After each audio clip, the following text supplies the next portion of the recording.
Hello guys, welcome to Skately code YouTube channel. இந்த video எதுக்காக உங்களுக்கு தமிழ்லேயே தெரிஞ்சிருக்கும், பார்த்து தான் வந்திருப்பீங்க. என்னன்னா ஒரு டீட்டெயில் ஸ்ட்ராட்டஜி நம்ம பார்க்க போகிறோம். ஸ்ட்ராட்டஜியோட ஒரு எக்ஸ்பிளனேஷன். எல்லாத்துக்குமே ஒரு டவுட் இருக்கும். IBPS PO already hall ticket எல்லாமே தள்ளி போயிட்டு இருக்கு. எக்ஸாம் நடக்குதுன்னா நமக்கு ரீசனிங்ல 40 அவுட் ஆஃப் 40 ஸ்கோர் பண்ண முடியுமா? நானும் அதே கேட்குறேன். Is it possible to score 40 out of 40 in reasoning? Yes, ஒவ்வொருத்தருக்கும் ஒவ்வொரு டிஃப்ரெண்ட் ஆஃப் ஒப்பீனியன் இருக்கும். நம்ம ப்ராக்டிக்கலா என்ன பண்ணலான்றது இந்த வீடியோல பார்ப்போம், சரியா? அண்ட் மெயினான விஷயம் நியூ பேட்டர்ன். இதுதான் இங்க டாஸ்க். இது எப்பவும் போல காமனா இருந்தா இவ்வளவு பெருசா யாரும் யோசிக்க போறதில்ல. நமக்கு இதுல 35 கொஸ்டின்ஸ் 40 மார்க்ஸ் இருக்கு. ஸோ அப்ப இது நியூ பேட்டர்ன்றப்போ இதை நம்ம எப்படி அப்ரோச் பண்றது, அதுதான் நம்ம இந்த வீடியோ பார்க்க போறோம், சரியா? ஓகே, வீடியோ ஸ்டார்ட் பண்ணலாம். ஃபர்ஸ்ட் நீங்க பேட்டர்ன் அண்டர்ஸ்டாண்ட் பண்ணிக்கோங்க. நான் முன்னாடியே சொன்ன மாதிரி 35 கொஸ்டின்ஸ் 40 மார்க்ஸ் 20 மினிட்ஸ். 20 மினிட்ஸ்ல உங்களுக்கு 40 மார்க்ஸ்னா அப்போ 1 மார்க்குக்கு உங்களுக்கு half a second தான் இருக்கு, சரியா? அண்ட் இன்னொரு விஷயம், 35 கொஸ்டின் 40 மார்க் இருந்தப்போ ஒவ்வொருத்தரும் ஒவ்வொன்றும் யோசிப்பீங்க. 1.25 மார்க் இருக்கலாமா, இல்ல 1.4 எக்ஸாக்டா பண்ணா 1.4 1.14 நினைக்கிறேன். 1.14 இப்படி இருக்குமான்றது, அது என்னன்றது எக்ஸாம் நடக்கிற வரைக்கும் நமக்கு தெரியாது. பட் ஏன் கெஸ் என்னவா இருக்கு, எது இருக்க பாசிபிள் இருக்குன்னு தோணுதுன்னா, நமக்கு பசில் சீட்டிங் இருக்கா, பசில் சீட்டிங் இருக்கு. இது இல்லாம மிஸ்லேனியஸ் டாபிக் நிறைய இருக்கு. இந்த மிஸ்லேனியஸையும் விட்டுட்டு ஜெனரல் டாபிக்ஸ் இருக்கு. நம்ம மெயின்ஸ்ல போற மாதிரி டேட்டா சஃபிஷியன்சி, இன்புட் அவுட்புட்டு, இன்னொரு டாபிக் என்ன இருக்கு, மெயினான விஷயம் கிரிட்டிக்கல் ரீசனிங். இது ப்ரிலிம்ஸ்ல இன்க்ளூட் ஆக சான்சஸ் இருக்கு. ஏன்னா இப்ப நார்மலா நமக்கு 35 கொஸ்டின்ஸ் கேட்டுட்டு ஈச் கொஸ்டின் 1 மார்க், ரிமைனிங் ஒரு 3 கொஸ்டின்ஸ ஒரு 1 பாயிண்ட், ரிமைனிங் ஒரு 4 கொஸ்டின்ஸ் வச்சுக்கோங்களேன்.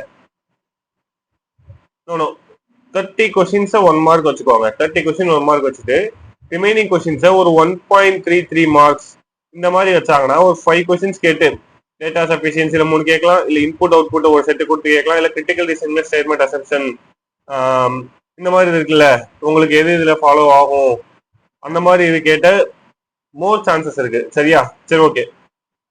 அடுத்து நம்ம இப்ப பார்க்கலாம்னா, நமக்கு ரீசனிங்ல நான் சொன்ன மாதிரி 40 மார்க்ஸ் இருக்கு.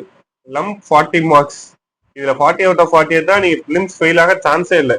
ஏன் நான் இவ்வளவு ஸ்ட்ராங்கா சொல்றேன்னா, இது 2024 லாஸ்ட் இயர்ல கட் ஆஃப், ஜெனரலோட cut off, all total cut off out of 100க்கு 48 தான் இருந்திருக்கு. இதுல நீங்க ரீசனிங்லயே 40 எடுத்துட்டீங்கன்னா ரிமைனிங் 8 மார்க் எடுக்கிறது உங்களுக்கு அவ்வளவு கஷ்டமா என்ன? But 40 doable. பிஓன்றப்ப கண்டிப்பா எக்ஸாம் மாடரேட் லெவல்ல இருக்க ஒரு ஹை சான்ஸ், சரியா? ஈஸியா இருக்கலாம், யாராவது ஒருத்தர் 2 ஷிஃப்ட்டுக்கு ஈஸியா இருக்கலாம். அப்படி ஈஸியா இருக்கவங்க அக்யூரசி 100% இல்ல, ரீசனிங்ல 200% ஃபாலோ பண்ணி ஆகணும். பிகாஸ் ஏன் சொல்றேன்னா, நீங்க இப்போ நார்மல் 35 கொஸ்டின்ஸ் போட்டு 35 மார்க்ஸ் வச்சுக்கோங்களேன். நீங்க ஒரு கொஸ்டின் தப்பானா 1.25 மார்க் போகுமா, கொஸ்டினுக்கு 1 மார்க் போகும், பிளஸ் ஒரு 0.25 மார்க் போகும். அப்ப 33.75 மார்க் வரும். நமக்கு இப்ப நியூ பேட்டர்ல என்ன சான்ஸ் இருக்குன்னா, நீங்க 35 போடுறீங்கன்னு வச்சுக்கோங்களேன். ஒரு எக்ஸாம்பிள் 35 கொஸ்டின் போடுறீங்க. இந்த 35ல உங்களுக்கு ஒரு 2 கொஸ்டின்ஸ் தப்பா இருக்குன்னு வச்சுக்கோங்க. உங்க மார்க் அப்படியே ஒரு 30 கிட்ட வந்துடும். பிகாஸ் இந்த 2 மார்க்கும் நீங்க போடுறது ஒரு 1.25 மார்க் கொஸ்டினா இருக்கலாம், இல்ல 1.5 மார்க் கொஸ்டினா இருக்கலாம், இல்ல 2 மார்க் கொஸ்டினா கூட இருக்கலாம். இப்படி இருந்துச்சுன்னா உங்க மார்க் அப்படியே 30 ஆயிடும். 40க்கு 30 ரீசனிங்ல ரொம்ப கஷ்டம்ல. கஷ்டம் சென்ஸ் என்ன சொல்றேன்னா, ரீசனிங் நமக்கு நல்லா வர டாபிக், அதுல நம்ம 10 மார்க் விடக்கூடாது. ஸோ இதுல எது போறீங்களோ இல்லையோ கண்டிப்பா அக்யூரசி. நமக்கு ஐபிபிஎஸ் அக்யூரசி மேட்டர் இல்லைன்ட்டான், பர்சன்டேஜ் தான் மேட்டர்னு சொல்லிட்டான், அப்படி இப்படிலாம் மெயின்ஸுக்கு அது ஒரு 4-5 ஷிஃப்ட் வைக்கிறாங்க. பிலிம்ஸ்க்கும் சான்ஸ் இருக்கு. பட் இந்த பாயிண்ட் ஆஃப் வியூல பொறுத்த வரைக்கும் ஒரு நம்பர் ஆஃப் கொஸ்டின்ஸை விட மார்க்ஸ் அதிகமா இருக்கு. அப்படின்றப்போ accuracy plays a major role guys. And நம்ம இந்த இதுக்கு வரலாம். உங்களுக்கு லாஸ்ட் இயர் 48.5 தான் கட் ஆஃப் இருந்திருக்கு. அதுக்கு முன்னாடி 54, அதுக்கு முன்னாடிலாம் 49. ஜஸ்ட் எதுலையுமே 55 தாண்டி இது வரைக்கும் 55 பிளஸ் போனதே இல்லை. IBPS PO prelims cut off 55+ போனதே இல்லை. நம்ம இந்த இடத்துல ஒரு ஸ்ட்ராட்டஜி போடுவோம். என்ன ரீசனிங்ல கண்டிப்பா 30 மார்க் எடுத்தே ஆகணும், 30+ எடுத்தே ஆகணும். சரியா? ரீசனிங்ல கண்டிப்பா எடுத்தாகணும். முடியும். நான் எப்படின்னு தான் சொல்றேன். சரியா? 40 அவுட் ஆஃப் 40 போட முடியாதுன்னு நான் சொல்ல, பட் இந்த ஸ்டாண்டர்ட் அவன் கண்டிப்பா மெயின்டைன் பண்ணுவான். ஆர்ஆர்பி கிளர்க் அளவுக்கு பிஓ அளவுக்கு ஈஸியா கொடுக்க மாட்டான். 40 அவுட் ஆஃப் 40 போட முடியுதுன்னா அவன் 48 கட்டா வைக்க போறான். மீது 2 செஷன் நீங்க சும்மா தூங்கி எழுந்து போறதுக்கு வைப்பான். அந்த 48 வைக்கிறாங்கன்னா 3 செஷன் ஈக்குவலா போட்டாதான் 48 வர மாதிரி அவன் வைப்பான். அண்ட் இன்னொரு விஷயம், இது வரைக்கும் எதுலையுமே மேக்சிமமா ரீசனிங்ல 10 மார்க்ஸை தாண்டல எந்த வருஷமே. ஸோ அப்ப இந்த வருஷம் மேக்சிமம் 10 to 12 இதான் ரீசனிங் செக்ஷன் கட் ஆஃபா இருக்க போகுது. ரீசனிங்ல கட் ஆஃப் பத்தி பயப்பட தேவையில்லை. ஓரளவுக்கு எல்லாம் டூபிளா பண்ணிடுவீங்க. நம்மளோட டார்கெட் 30+ இருக்கணும். தம்ப்நெயில்ல கேட்ட மாதிரினா, is it possible to score 40 of 40 40 of 40 எடுக்க முடியுமா? முடியும்பா, கண்டிப்பா முடியும்பா. நான் இந்த 30+ சொல்றது வந்து ஒரு மாடரேட் ஸ்டூடெண்ட், இல்ல இப்ப ஒரு 2-3 பிலிம்ஸ் கிளியர் பண்ணிருக்கேன், ஒரு 2 மெயின்ஸ் எழுதிருக்கேன், அந்த மாதிரி ஒரு அபோவ் பிகினர் இருப்பாங்கல்ல, அந்த மாதிரி ஸ்டூடெண்ட்ஸ் 30+ எடுக்கலாம். 30+ எடுத்தே ஆகணும். யாரா இருந்தாலும் 30+ எடுத்தே ஆகணும். அப்பதான் உங்களால ஓவரால் கட் ஆஃப்ல கொஞ்சம் டிஃபரன்ஸ் காமிச்சிட முடியும். ஏன்னா உங்களுக்கு தெரியும் ஆப்டிடியூட் எப்படி செய்வான்னு தெரியாது, ராங் நம்பர்ல கூட செய்வான். ஏன் நிறைய டைம் சிம்பிளிபிகேஷன்லயே செஞ்சிருக்கான். சிம்பிளிபிகேஷன்லயே ஃபிராக்ஷன் கேட்பாரு. இந்த மாதிரிலாம் நிறைய கேட்டு கூட ஐபிபிஎஸ் செஞ்சிருவான். இங்கிலீஷ் நம்ம பசங்களுக்கு சொல்லவே வேணாம். இது ஆல் ஓவர் இந்தியா காம்படிஷன்றப்போ மினிமம் எல்லாருமே இந்த 30+ ஃபோக்கஸ் பண்ணுங்க. இந்த 30+ எப்படி எடுக்கலாம் அதுதான் இங்க டாஸ்க். இந்த வீடியோ அதுக்காக தான். ஓகேவா? இந்த 30+ போட்டீங்கன்னா ஐபிபிஎஸ் பிஓல குட் அட்டெம்ப்ட் பெஸ்ட் அட்டெம்ப்ட் நான் சொல்லுவேன். ஏன்னா 40 of 40ன்றது ஒரு நமக்கு எப்போ 10 lakhs மெம்பர்ஸ் அப்ளை பண்ணிருக்காங்கன்னா ஒரு 200%, 200 to 500 அந்த ரேஞ்சில் தான் 40 of 40 போடுவான். அவ்வளவு அதை விட அதிகமாக தான் நம்ம மெயின்ஸ் எடுக்க போறாங்க. அப்படின்றப்போ 40 of 40 எடுத்தாதான் மெயின்ஸுக்கு போக வேண்டியது இல்லை. நம்ம தேவை கட் ஆஃபை விட மார்க் அதிகமா இருக்கணும். கட் ஆஃப் இங்க 48.5 வச்சிருக்கானா, நீங்க 49 எடுத்தாலும் மெயின்ஸ்க்கு எலிஜிபிள் தான், 60 மார்க் எடுத்தாலும் மெயின்ஸ்க்கு எலிஜிபிள் தான். நம்ம இதை ஃபோக்கஸ் பண்ணுவோம். சரியா? இது போடணும், முடியாத பட்சத்துல இது வரணும். சரியா? ஓகே, இப்ப நம்ம 30+ எப்படி எல்லாருமே ஸ்கோர் பண்றதுன்றத பார்க்கலாம். ஓகே, அண்ட் நான் ஒரு விஷயம் இடையில சொல்லியிருந்தேன்ல, ஐபிபிஎஸ் இது செய்ய கண்டிப்பா சான்ஸ் இருக்கு.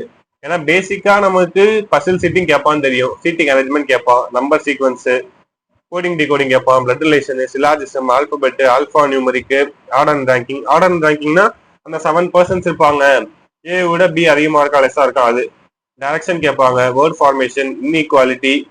எஸ், இதெல்லாம் ஐபிபிஎஸ் ஜென்ரலா கேட்கறது. ஜென்ரலாக எப்படி கேட்பான்?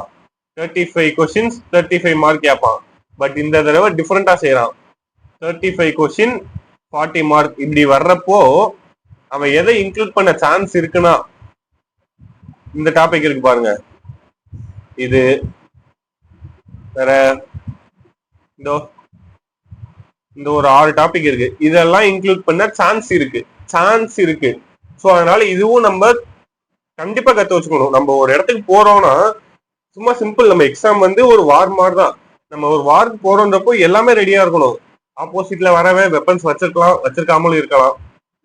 ஒரு குதிரை வச்சிருக்காங்கன்னா நம்ம அந்த குதிரையை சமாளிக்கிறதுக்கான ஒரு வெப்பன் இருக்கணும், இல்லை ஒரு குதிரை வேணும்.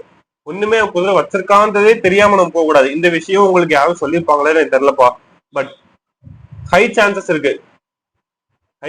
ஹை சான்சஸ் இருக்கு. ஓகே, இது வரைக்கும் பிலிம்ஸ்ல கேட்கல, இது வரைக்கும் பிலிம்ஸ்ல அப்படி செஞ்சதும் இல்ல மார்க்கை வச்சு. இப்ப கேட்டுதான் செய்ய பாசிபிள் இருக்கு. சரியா? வரலனா ஓகே மன்னிச்சுக்கோங்க. பட் இன்கேஸ் வந்துருச்சுன்னா நான் தான் உங்களுக்கு முன்னாடி வந்து நிற்பேன். நான் சொன்னேன்லப்பா இது நீங்க படிங்கன்னு சொன்னேன்ல, இது இப்ப என்னன்னா இதையும் சேர்த்து பிராக்டிஸ் பண்ணணும், அவ்வளவுதான். இது உங்களுக்கு தெரியாமலாம் இல்ல.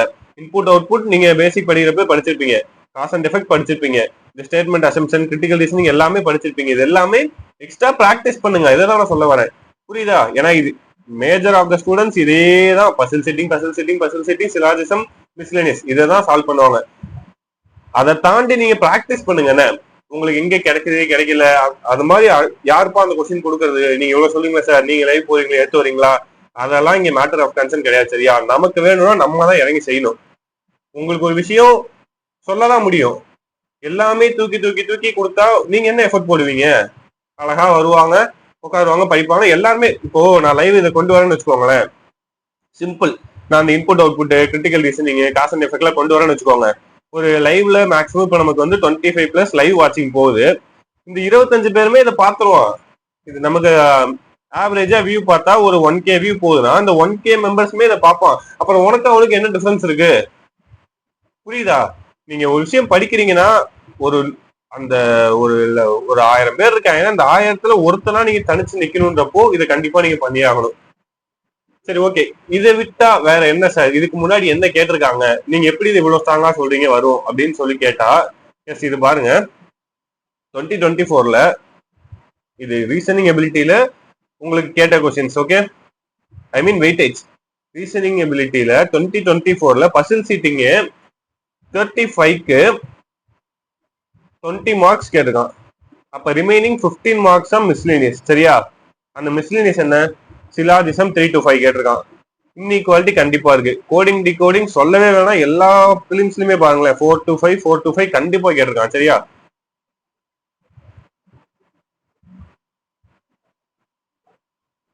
ஃபோர் டு ஃபைவ் கொஸ்டின்ஸ் கண்டிப்பா கேட்டிருக்காங்க. இந்த வேர்ட் ஃபார்மேஷன், மீனிங்ஃபுல் லெட்டர் இதெல்லாம் தான் மிஸ்லினியஸ். இந்த ஒரு மார்க் வருதுல்ல, அதுக்கு பேர் தான் மிஸ்லினியஸ். நிறைய பேர் மிஸ்லினியஸ்னா என்னன்னு தெரியாம இருக்கீங்க.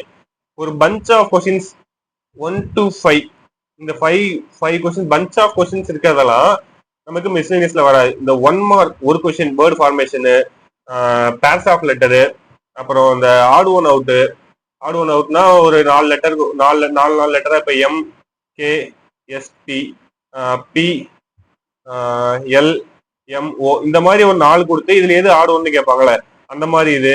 இந்த மாதிரி ஒரு மார்க் ஒரு கொஸ்டினுக்கு வருது இல்ல, அதுதான் மிஸ்லினியஸ் கொஸ்டின். சரியா? அண்ட் இன்னொன்னு டைரக்ஷன்ஸ் கேட்டிருக்கான், பிளட் ரிலேஷன் கேட்டிருக்கான், ஆர்டர் அண்ட் ரேங்கிங். இதெல்லாம் எதுக்குன்னா உங்களோட சோர்ஸ்க்காக. இதுக்கு முன்னாடி எப்படி கேட்டிருக்கான்றது. பட் இந்தியா நமக்கு டோட்டலி டிஃப்ரெண்ட்ன்றப்போ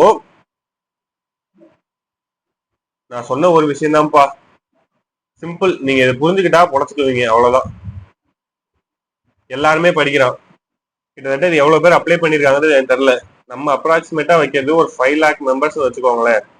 ரொம்ப கம்மி 5 lakhsன்றது. நான் சொல்றேன் 5 lakhs வச்சிருக்காங்கன்னா நமக்கு மெயின்ஸுக்கு எடுக்க போது இது வந்து ஒரு 2 lakhs எடுப்பான். 2வே அதிகம். ஒரு 1.5 lakhs எடுப்பான்னு வச்சுக்கோங்க. இந்த 1.5 lakh all over India. It's not Tamil Nadu exam. Okay, all over இந்தியால இவ்வளவு பேர் இருக்காங்க. இந்த 1.5ல நம்ம இந்தியன் பீப்புள்ஸ் அட்லீஸ்ட் ஒரு 50,000 இருக்கணும், நம்ம தமிழ் பீப்புள்ஸ். அப்படி இருந்தா மட்டும்தான் நீங்க மெயின் ஸ்கூல்ல போய் மெயின்ஸ்ல உங்களோட ஃபுல் பொட்டன்சியலா காட்ட முடியும். இந்த 50,000 இருக்குன்னா இங்க தமிழ்நாட்டுல மட்டுமே குறைஞ்சது ஒரு எப்படி சொல்றது, ஒரு 2 லட்சம் பேரு. நம்ம சும்மா ஒரு ரஃப் கிராஃபா சொல்றேன், தமிழ்நாட்டுல மட்டுமே இந்த 5 lakhல 2 lakh தமிழ்நாட்டுல இருந்து மட்டுமே அப்ளை பண்ணிருப்பான். ஏன் தமிழ்நாட்டுல ஆஸ்பிரன்ஸ் அதிகம். அந்த 2 lakhல 50,000 நம்ம வரும்னா மீதி இருக்க 1.5 லட்சம் பேர் பண்ணாதான் நம்ம பண்ணும். அப்பதான் 50 lakhsக்குள்ள 50,000 நம்ம வர முடியும். மீதி இருக்கவன் என்ன பண்ணாம இருப்பான்? பேசிக்கா எல்லாமே மார்க் போடுவான். சரியா? அடுத்து ரிவ்யூ. அப்புறம் வேற என்ன பண்ணுவான்? Video, YouTube video. நெக்ஸ்ட் இதையும் மிஞ்சி ஒருத்தர் 2-3 பேர் ஏதாவது ஒருத்தர் செக்ஷனல் டெஸ்ட் போடுவான். இதான பண்ணுவாங்க. இதை தாண்டி நான் உங்களை என்ன பண்ண சொல்றேன்னா, இது எல்லாமே பண்ணுங்க. ஒருத்தன் இதை வந்து ஒரு 100% எஃபெக்டிவா பண்றானா நீ ஒரு 110% எஃபெக்டிவா பண்ணு. பிளஸ் நான் சொன்னேன்ல critical reasoning, data efficiency, input output இதெல்லாம் கொஞ்சம் பிராக்டிஸ் பண்ணிக்கோங்க. பிராக்டிஸ் பண்ணலனாலும் எக்ஸாம் போறதுக்கு முன்னாடி நமக்கு இன்னும் அட்மிட் கார்டு வரல. அட்மிட் கார்டு வரலன்றதுக்காக எக்ஸாம் ஒரு மாசம் தள்ளி போகுமோ அப்படிலாம் யோசிக்காதீங்க. நமக்கு எஸ்பிபிஓவும் தெரியும். ஃபர்ஸ்ட் ஒரு டே கொடுத்துருந்தான், அது நடக்காம நெக்ஸ்ட் வீக்ல 2 நாள் நடந்துச்சு. அப்படிதான் நடந்துச்சு எஸ்பிபிஓல. சேம் ஐபிஎஸ்பிஓ இந்த வீக் 7 17 இந்த வீக் சாட்டர்டே நடக்கமா சொல்லியிருந்தாங்க. அது நடக்கல. மேபி மண்டே ஹால் டிக்கெட் விட்டு இல்ல சண்டே ஹால் டிக்கெட் விட்டு நெக்ஸ்ட் வீக் சாட்டர்டே சண்டே நடக்க ஹை பாசிபிள் இருக்கு. சரியா? ஒன்னும் இல்ல, ஒரு வாரம் தான் தள்ளி போகுது. இந்த ஒரு வாரம் உங்களுக்கு தள்ளி போறத இதுக்கு யூட்டிலைஸ் பண்ணுங்க.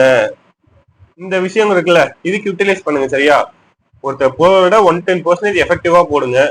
ரீசனிங் பொறுத்த வரைக்கும் சொல்றேன், கிரிட்டிக்கல் ரீசனிங் பிராக்டிஸ் பண்ணுங்க, டேட்டா சஃபிஷியன்சி பிராக்டிஸ் பண்ணுங்க, இன்புட் அவுட்புட் பிராக்டிஸ் பண்ணுங்க. இது வரலையா, எது வரலையோ அதை டாபிக் டெஸ்ட் போடுங்க. டாபிக் டெஸ்ட்னு ஒண்ணு நீங்க வாங்கியிருக்க எல்லா மார்க் டெஸ்ட்லயுமே இருக்கும். அது எதுக்கு கொடுக்குறான்? சும்மா குழப்பமில்லாம கொடுத்துட்டு இருக்கான்.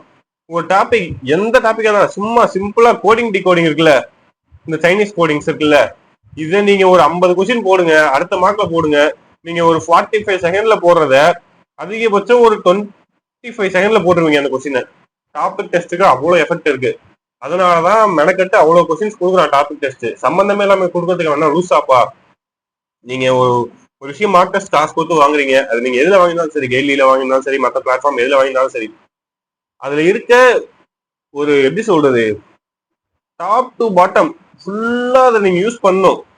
சும்மா என்கிட்ட காசு இருக்குன்னு வாங்க, தயவு செய்து வாங்காத. எதுக்கு வாங்குற நீ? அதை இல்லாதவன் எவ்வளவு பேர் இருக்கான். சும்மா எதுவுமே இல்லாம ஃப்ரீ டெஸ்ட் இருக்குல்ல, எல்லா சைட்லயுமே ஃப்ரீ டெஸ்ட் இருக்கும் பாருங்க, இதை மட்டுமே போட்டுக்கிட்டு இதுவுமே லேப்டாப் இருக்காது. ப்ரௌசிங் சென்டர்ல போய் 1 hour டைம் கேட்டு, 30 ரூபா கேட்பான்னு நினைக்கிறேன் 1 hourக்கு. 1 hour டைம் கேட்டு எல்லா டெஸ்ட்டுக்குள்ளேயும் ஃப்ரீ டெஸ்ட்டை மட்டும் போட்டு வரான். இன்னைக்கு போனா அவன் நம்பர் வச்சு போறான், அடுத்த நாள் ஃப்ரெண்ட் நம்பர் வச்சு, அடுத்த நாள் ப்ரௌசிங் சென்டர்ல உங்க நம்பர் வச்சு, அந்த மாதிரி மார்க் டெஸ்ட் போட்டு இருக்காங்க. உங்களுக்கு இவ்வளவு சோர்ஸ் கிடைக்கிறப்ப உங்களுக்கு யூஸ் பண்ண என்ன? guys, ரிமெம்பர் ஒன் திங், ஒரு ஆட்டம் அந்த மாதிரி இருக்குன்னா அதுல இருந்து நீங்க ஒண்ணு வெளியே வரத்துக்கு இதெல்லாம் பண்ணுங்க, சரியா? இந்த 110% இது என்ன சார் 110%? எல்லாரும் பண்றது தானே. நான் என்ன பண்றேன்னா, this is the topic test, okay? 100% இதுதான் பண்ணுவான், செக்ஷன் டெஸ்ட் போடுவான். அதிகபட்சம் செக்ஷன் டெஸ்ட் போடுறது ரொம்ப ரேர். நம்ம பசங்க மார்க் டெஸ்ட் போடுவான், ரிவ்யூ பார்ப்பான். ரீசனிங் தானே நான் போட்டுருவேன். எங்க 35 எந்த மார்க்ல, எந்த எக்ஸாம்ல, ரியல் எக்ஸாம்ல எதை நீ எடுத்திருக்க காட்டு பார்ப்போம். அதிகபட்சம் தமிழ்நாட்டுல பொறுத்த வரைக்கும் ஒரு ரஃபா சொல்றேன், ஒரு 500% எக்ஸாம், 500 மெம்பர்ஸ் எக்ஸாம் எழுதுறாங்கன்னா அதுல ஒரு 20 மெம்பர்ஸ் ரீசனிங்ல 25 out of 25, 35 out of 35 எடுத்திருப்பானா? இருக்காது.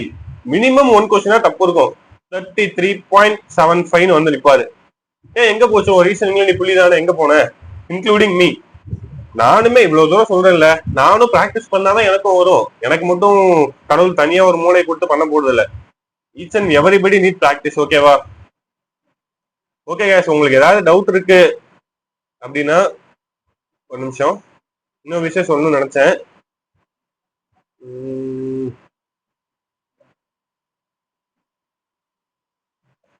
உங்களுக்கு இதையும் மீறி ஏதாவது டவுட் இருக்கு, எனக்கு ஸ்பீட் எப்படி இம்ப்ரூவ் பண்றது அப்படின்னு, அது இன்னொரு விஷயம் நான் மறந்துட்டேன் பாருங்க.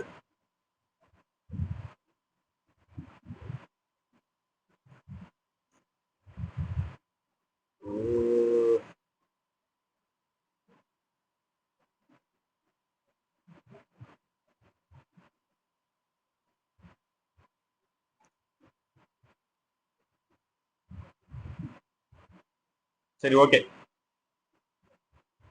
உங்களுக்கு ஸ்பீடை இம்ப்ரூவ் பண்ணுறீங்கல்ல, ஸ்பீட் எப்படி இம்ப்ரூவ் ஆகும்னு நினைக்கிறீங்க? சும்மா நான் மார்க் டெஸ்ட் போட்டுக்கிட்டே இருக்கேன், எனக்கு ஸ்பீட் இம்ப்ரூவ் ஆகுமா? ஆகாது. செக்ஷன் டெஸ்ட் போடுறேன், ஸ்பீட் இம்ப்ரூவ் ஆகுமா? ஆகாது. வீடியோ பார்க்குற ஸ்பீட் இம்ப்ரூவ் ஆகுமா? ஆகாது. ஸ்பீட் இம்ப்ரூவ் ஆகிற ஒரு விஷயம், each topic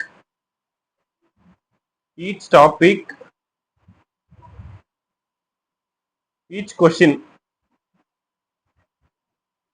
number of times நீங்க சால்வ் பண்ணுங்க. கோடிங் டிகோடிங்க 1 2 3 4 5ன்ற மாதிரி 50 கொஸ்டின் சால்வ் பண்ணுங்க. இதுக்குதான் நான் சொல்றேன், டாபிக் டெஸ்ட் யூட்டிலைஸ் பண்ணுங்க. டாபிக் டெஸ்ட்ன்றது ஒரு வரம் மாதிரி. இதை யார் யூட்டிலைஸ் பண்றானோ அவன் எந்த டாபிக்குமே வீக்கா இருக்க மாதிரி சான்ஸே இல்லை, சரியா? ஏன்னா இப்ப சிம்பிளா நீங்க எடுத்துக்கோங்களேன், இந்த கோடிங் டிகோடிங் இருக்கு. இந்த கோடிங் டிகோடிங்ல ஒரு 50 கொஸ்டின் போட்டான், வேற அதை தாண்டி ஏதாவது உனக்கு இருக்கும்னு நினைக்கிறீங்களா? புதுசா ஒரு கொஸ்டினை பார்த்து பயப்படுவானா? ஒரு 3 லெட்டர் கொடுத்திருந்தாலும், இப்ப XY WZ PQ இதோட கோட் டிகோட் பண்ணினாலும் அவன் தாராளமா போடுவான். நீ என்ன பண்ணுவ, பிலிம்ஸ்ல இது 3 இருக்கு, ஐயோ போச்சு நான் 2 தான் போடுவேன், ஸ்கிப் பண்ணிட்டு போவீங்க. இங்க நீ ஸ்கிப் பண்றத ஒருத்தன் போறான், அவன் தான் ஜெயிப்பான். Be the one